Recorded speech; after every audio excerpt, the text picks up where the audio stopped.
Добрий день, я є Тесляр і сьогодні в нас що? Правильно. Новий відеоогляд на портал, зроблений з ДСП, матеріал Tahoe. Зроблено все, як просив замовник. Попросили підняти на таку висоту електрокамін. Електрокаміна модель не знаю.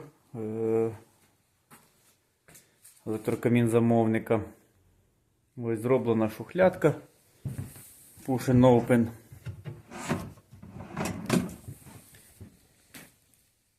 Виготовляю любі портали з любих матеріалів, любого кольору. Заходьте до мене на teslar.com.ua.